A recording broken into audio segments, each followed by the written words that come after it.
குழந்தைகளுக்கு வந்து சளி பிடிச்சிருக்கு, இருமல் வருது அப்படின்னா நிறைய நம்ம ஹோம் ரெமடிஸ் ட்ரை பண்ணியிருப்பாங்க. அதில் முக்கியமான ஒரு டிப்ஸ் தாங்க இன்றைக்கி நம்ம பார்க்க போகிறோம். வசம்பு வச்சு ஒரு டிப்ஸ் தாங்க. என்ன அப்படின்னா வசம்பு, தேங்காய் எண்ணெய், தேன், அதுக்கப்புறம் ஒரு மண் விளக்கு, இது மட்டும் இருந்தால் போதுங்க. இது வந்து என்னோட பையனுக்கு நான் கொடுத்த ஓன் எக்ஸ்பீரியன்ஸ் வச்சு தாங்க சொல்கிறேன். நான் ரொம்ப நல்லா கேட்டுச்சுங்க. இருமல் ஆகட்டும், சளி ஆகட்டும், ரொம்ப கேட்டுச்சுங்க.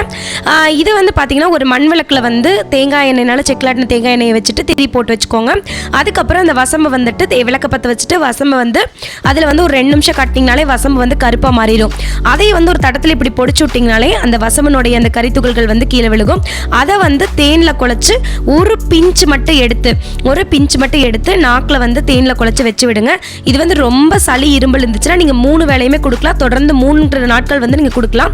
என்னோட பையனுக்கு இருமல் வந்து ரொம்ப ஜாஸ்தியாக இருந்துச்சுங்க. நான் நைட்டு மட்டும் தூங்கும்போது ஒரு வேளை மட்டும் கொடுத்தேங்க. 3 நாள் கொடுத்தேன்.